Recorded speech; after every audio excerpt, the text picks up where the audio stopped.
Hello and welcome to another show of Behind the Tactics Board. Jamie Harrison and myself, Stuart Beeho. On today's show, we're going to be talking about the Zaleto training session. Jamie, can you tell us more detail about what these sessions are about? Yeah, so for our Junior Premier League club, the Poulton Rovers, we've offered an additional training session, as well as any academy players in the area. It's a chance to, instead of doing a team session, it's a chance to work in smaller groups. So we've maximised it to a size of 8, and the smallest it could be is 4, between 4 and 8 working in a group. We have an additional coach, we make it even smaller, maybe working with 2 or 3. And it's a chance just to work on the individual, and it's more a better coach to player ratio in order to get that extra contact time for the player. Also, it's to sharpen their tools. So in the team sessions, they're working on the tactical stuff. Also, the technical stuff will occur, but in this, it's really about that individual and how they improve their first touch, the extra thought, the extra detail they have with their passing, their movement. So we're trying to create masters of 1v1s, masters of receiving the ball, masters of moving. Yeah, and this extra session allows us to do that. So, with the more detail you have with these sessions, is this something a bit different that you would do in a team session? So, obviously, most of our sessions would be, quite a generic ball mastery moments at the start of every session that a lot of teams do. With this extra session you said about the individual, is that tailored slightly differently, or is it just added detail? So this is a chance to do repetition after repetition. We go from unopposed to partial pressure to opposed by the end of the 1 hour session. Because our Junior Premier League club is only working one session a week, they've got an hour and a half. I really believe that hour and a half should be as many decisions as possible. So as early as they can be opposed in the team's training sessions. That's their opportunity for the players to be put in situations where they have to solve the problem. These individual group sessions is more tailored towards a little bit more unopposed work, so really high repetition. So by the end of the hour, they've had 1,000 touches, whereas opposed to the team training session, when it might not be involved as much as that. And what I would like our Poulton Rovers is them to be as opposed in as many decision-making situations as possible. So, is there an age limit or younger age limit for the Zaleto sessions? So we've done under 10s to under 18s, and we split it into under 10s and under 11s for 1 hour, under 12s, 13s, 14s for the second hour, and under 15s, 16s, 17s, 18s for the last hour. And then we will mix those groups according to what they're working on for during that session. So an under 10 might be training with an under 11, or they might be split into separate groups. So with those age groups you've already mentioned, obviously that's different formats of the 11v11 game. So this is literally just player and ball for the whole hour, non-stop. Yeah, so what we've stumbled on now is the correct form. So we've been doing it for a month. So we've come across the right formula for the hour session, because normally we worked for 90 minutes, don't we, in a team session, and we figured that out nicely, the flow of the session. But for the hour, to start off with, we were finding it quite difficult of trying to cram too much in the hour, and not really achieving what we wanted to do, and not really being able to coach as much as we wanted to do. So we've now stumbled upon the right formula, we think, for the hour, which is 20 minutes of passing and receiving, 20 minutes of 1v1s, and then that progresses then into 20 minutes of, it could be 2v2s up to 4v4s, that we then progress on to working on a similar theme throughout the hour session. So how are you going to help these players long term then? So for the first month, we've just been establishing, getting used to the timings and getting used to the group that we've got and what the space we've got on the Astro, and getting used to what works and what doesn't. We've got to a good stage with that now. During these sessions, we really make sure for that hour they are working hard. It's all about the individual, expecting very high standards from the start. That's why we've made it exclusive for our Junior Premier League players and academy players. in order to make sure the standard is already high, but in order to push them onto the next level to be the best that they can be. So throughout the whole hour, there's not a second where they're stopped. They're focused, and they're on the ball as much as possible. And for the first month, it's been pretty general, where we've just been working on moving and receiving, first touch, a lot of first touch work, and progressing that into 1v1s. And that's been the same for an under 10 to an under 18.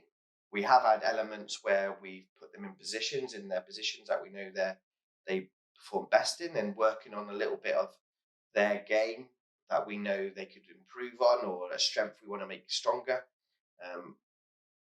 We've been working on that, involved in those passing practices. Where we're moving now, after we've had a review at our Junior Premier League club, so players have received their review. They've been given some targets to go away and work on, some areas of development, but also some strengths that we want to make better. So from that, we now select one element to really focus on for the next month. Okay.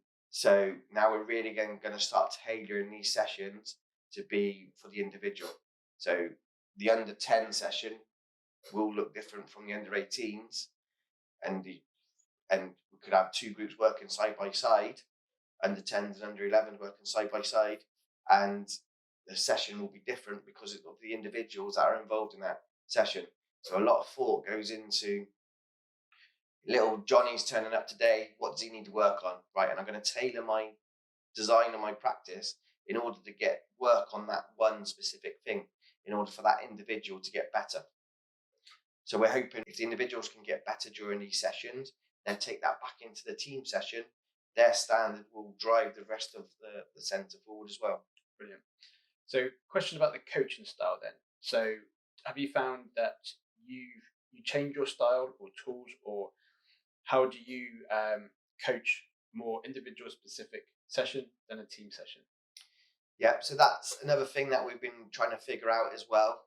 For the start of it, in order to get across to the players that it's going to be a high energy session, I've been high energy myself and a bit more command, and be on top of them, making and almost kicking every ball.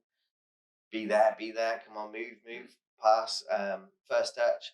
As we start to adapt the session and get used to the timings, now it's a little bit more that the command is there at the start in order to get them set up and onto the next practice that we want and the pattern that we want to see. But now we're adding the coaching, so a little bit more individual chats, and the little bit more drive-by coaching is able to happen. Do you notice anything difference in yourself doing it? I know it's two different things going from an individual player to a team, but are you aware of the different styles and tools you need to use as a coach to do these Zaleto sessions? That hour session is making sure that these players really work hard for that hour and get those repetitions in that we want. It's finding that balance where there's no downtime, the ball is rolling as much as possible. Now on the flip side of that is you don't have as much time then to coach, because you're always just trying to drive the next repetition. They're not necessarily going to learn a new tactic or something like that. It's they're sharpening their tool. So it's all about the high repetitions at the moment in order to really improve their first touch and improve the quality of their pass. So that's why we're trying to really drive the number of repetitions. The downside of that is you lose a little bit of that trial and error, because that takes time in a session, doesn't it? It's a little bit softer with a player. There's still elements of it. There's still elements of question and answer in there as well. But it's a little bit more, you need to know the answer now. Yeah. You need to be able to do this straight away and apply it, because we're just looking for the quality and to be playing at match speed. With the team sessions, you can be a little bit slower with it. You can pull a player out, have a chat with them. You can say, hey, could you try this? And then see if they can go and apply it for 5 minutes, then have another chat. With these individual sessions at the moment, it's a little bit faster, a little bit more frantic, and a little less time for for the trial and error, for the guided discovery side of things. How are you driving the detail of the individual player? So you said they've got repetitions. You've obviously got a small number of player to coach ratio, which is fantastic. But obviously, you want to. I don't know if you can hope for quick improvements, but sort of what's the detail you think you could see in a player making some big improvements? So we've created some very simple practices that we'll be sharing on YouTube with the end in mind. So where we expect their first touch to be. Yep. So when we know where their first touch should be, so I'm receiving the ball from there, and I need to go in that direction around the cone or whatever it is, around the mannequin. Then you can see how his body shape should be, which part of the foot he should be controlling with, how far his touch should go, and then if their execution doesn't match what you're expecting, that's when you can correct and then figure out, analyze through your observations, and then quickly break down where they might make that improvement. So it might just be they need to step across, or their chest is facing forward instead of opening up their hips. Yeah, so from knowing what the end should look like, then you can analyze their performance and quickly correct it in order to get the desired outcome. And are these going to be things that a player can noticeably see them in themselves? Because I think sometimes, football's all about opinions. And if you're saying, I don't think you're quite there, then is there something that's physically obvious for a player to learn? Going, if I can do a 60-yard sprint in 10 seconds, that's our criteria. 12 seconds, it's obvious where they need to improve. But if they want to receive back foot, body shape, there's something quite obvious and visual for them to notice and learn. Yeah, it is quite obvious. So from our early sessions, the simple thing of how they move in order to get in a position where they're going to receive. So quite often they would turn their back on the player, or they wouldn't shift their body around quick enough in order to see the ball and to see where they want to play the ball to see their teammate. So those small little details is quite evident. It's been tough to break a few of them because they're quite in their habits, and they've been a bit thoughtless with what they've been doing. They've been moving without thinking about these small. But after a month of doing it, already the movement has got so much better, and they are moving and looking at the ball, looking where they want to go, opening their body that bit quicker. And then the other thing was how they receive the ball. So quite often they might receive on their favoured foot, and we see this in the games, and we see that they're receiving on their favoured foot, but they're using the wrong technique at that moment in time, and it's breaking down because the ball's getting away from them. Whereas we're really focusing on that, can you receive on that back foot if possible, if that's the right technique at that moment, and using the inside of that foot. But now that will improve their game massively because it's a bigger surface area, it's easy to control, and it will get them moving the ball in the right direction that they need to go. So these are small little things that we're starting to get them to think about. Whereas before, in a team session, yes, they should be picked up, but not always. Not you can get away with it a little bit more. In these, we're expecting it to be the right movement pattern that we expect to see. I can imagine that you're able to actually put more focus in correcting those elements as well, because you've got that session, because this is what it's for. In the team session, when it comes past ball mastery and maybe into a post section, you're then thinking, I've got to move my session on. And you have those time restraints and other restraints you have in your team sessions. Yeah. So here you can go, no, you're not receiving a back foot. We're going to keep going until you actually get it, rather than a team session go, I've got to get to a game now. That's it. And that's where, with a squad of 18, let's say, you're working with in a team session, you could be holding up everyone else. You would still analyse and feed that back to the player in the right time to, during a session when everyone else is playing, you might feed that back to that player, right? How should you do that next time? And that's that time when you have that little bit more trial and error and that little bit more guided discovery time to have that drive-by coach with them and get them going in the right direction that you want them to go. With these individual sessions, like I said, the first 20 minutes is more unopposed, so it's really obvious when these things happen. We then progress those small techniques into the 1v1s and into the small-sided game at the end, where it is a little bit looser, but still the same movement patterns will appear, and they're starting to think, and the lesson that they learn in the first 20 minutes, you could just quickly say, right, remember that, you should be facing this way, and then they quickly apply that in the small-sided game. So some of the boys I've been working with have really been enjoying the sessions, and they've been really focused and love this type of one-to-one session. So it's probably something that a lot of players aren't used to. How do you feel they are to be on the other side, actually have that session? Do you think the players are more engaging? Are they enjoying it? Hopefully, obviously. Are they working harder? How have you noticed it from the players' perspective? Yeah, so I must say, all the players that have attended have been absolutely brilliant. You know, they have worked hard from first minute to the end, and driven by us. And we spoke about this before: is people have fun when they're working hard. So we've made sure that we are really pushing them to perform the set, whatever it is, the passing, receiving, to the best of their ability, but also to add the physical element as well. So with timing it, where you're working for a minute and you've got the 30 seconds rest. Now, during that minute, you're working hard. Yeah. And people love opening their legs and running at speed, and that's an enjoyable part of it. What we've done is work into a 1 minute of hard work to 30 seconds of rest.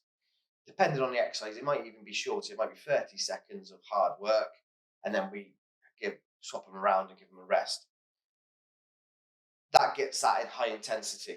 They know they're going to be pushing themselves for that 1 minute, and then for that next 30 seconds, when I'm then going to have my opportunity to talk to them and either give them a coaching point or either move on to the next drill, they're going to get that rest ready to go again. So we've got those timings quite nicely, in order to really push themselves. So with these sessions, have you noticed players in a different light because you're working a lot closer with them than individual based, obviously, rather than the team based?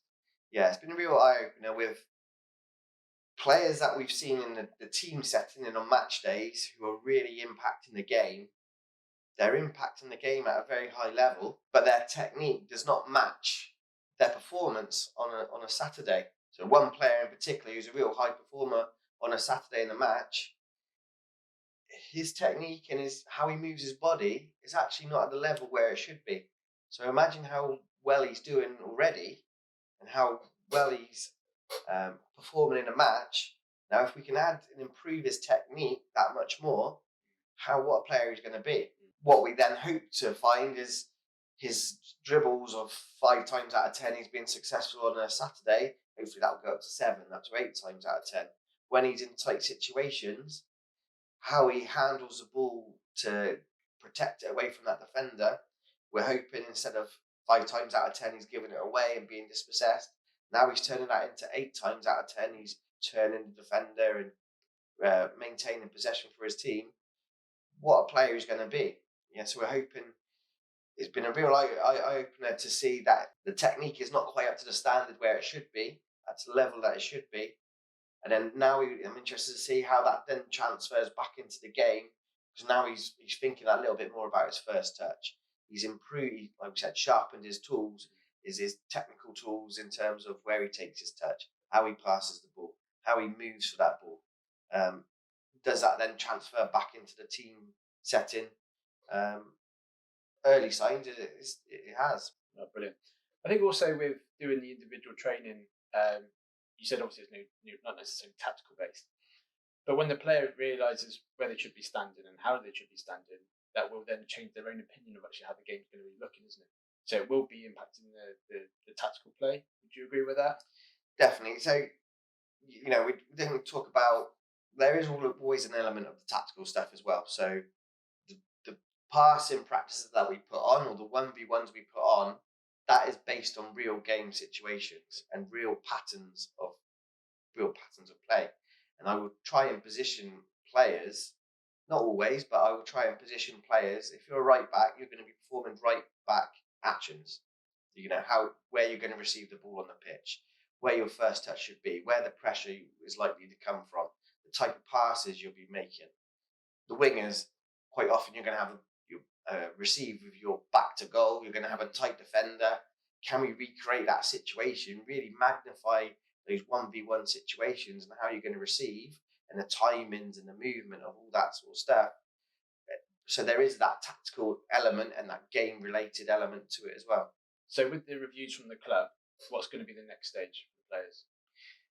So the next stage now is we're going to ask the players to pick one area of development that they want to work on and one strength that they want to turn into a super strength, taken from that review that you've held with your players. From that, we would then, in the small group, so in the 4 to 8 players that we have in the small group, we might implement that within that group session. But also where we're going to move to is we've got 3 coaches on these sessions. So I'm working with a small group, Josh is working with another small group, and we've got Will, who's also there. Now, between us, we will now start to take 1 or 2 individuals out of the smaller groups to then work specifically, opposed, on their very specific element that they want to work on. So that's where we're heading towards. It's something we used to do at Yeovil, and it's something I've seen done at Southampton as well, where there's an individual development coach.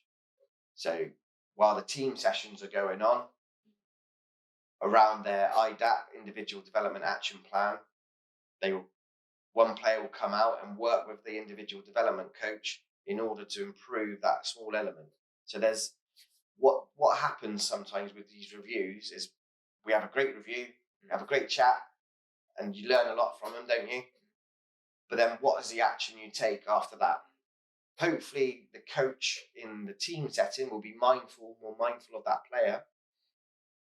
But then are they actually then working specifically on that individual quality that we hope so, but it's not always easy in a team setting.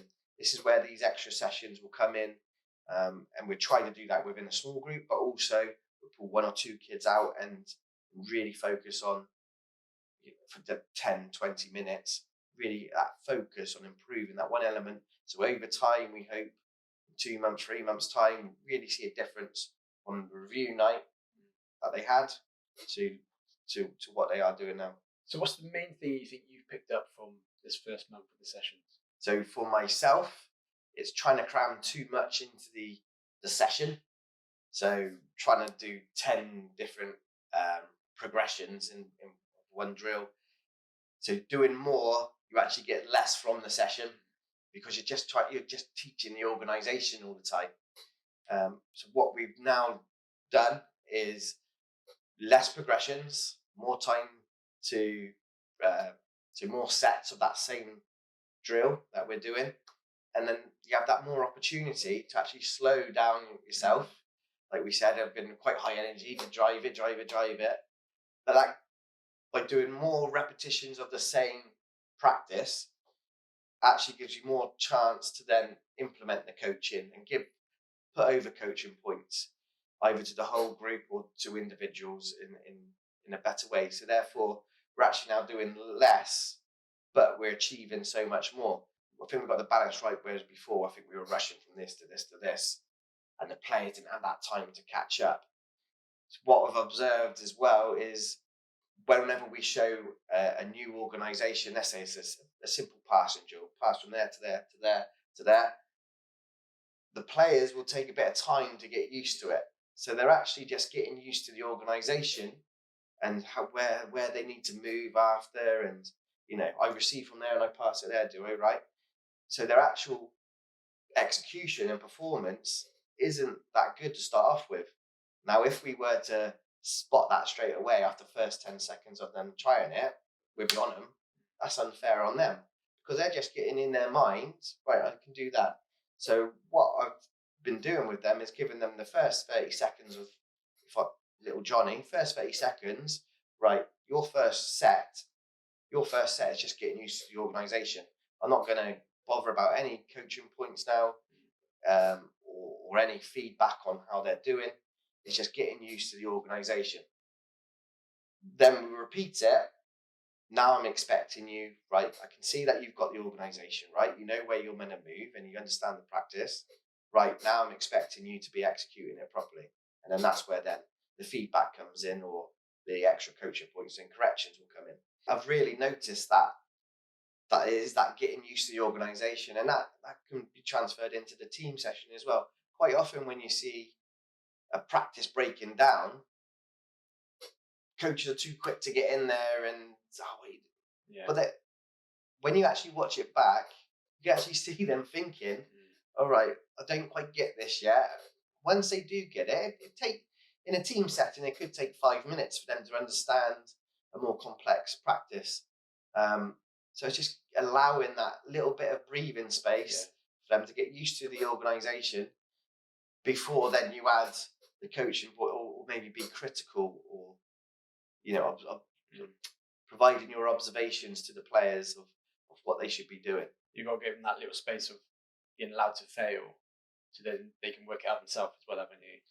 Quite often the failure is linked to just cognitively figuring out what they're doing. The failure isn't necessarily linked to their technique letting them down. It's they're trying to process what is actually happening, what are the rules of the game, who am I playing against, who am I playing with. They're trying to figure all that out, and it does take a little bit of time. So yeah, like you said, give that bit of breathing space to allow them to fail before then you can then offer your corrections. Another thing I've really picked up on is there's always, before you receive the ball, there's always a before, during, and after that they teach on the FA youth modules. Yeah. So what has been really clear, the before and the during is normally okay. It's the after. What we see a lot of is after they've made a pass, then they just walk into the next bit. What we're expecting now is before, they're thinking about what they're doing, during, they're executing their technique correctly, but after they played it, then they're sharp again. So we're expecting while they're in that little repetition, that they're really sharp and they're trying to perform at match tempo. And then when let's say we've got a queue of 2, when they're in that queue, that's their time to rest, not when they're actually in the moment. So we're really trying to encourage that after. And from watching this in the individual sessions, I'm even starting to see it a lot more in the team sessions now as well, where they've received the ball, they made a great pass, and they just stood and admired it. So it's, what do you do after you've passed the ball? You go and support again, don't you? So it's, that has been benefiting me in my analysis of players and how I observe the team sessions as well. I think that's been a brilliant chat there. I think for me to take away from that conversation was just how good it is for the coach to look at the detail of the player, to have that opportunity to observe and to coach the individual player, but more importantly on that detail.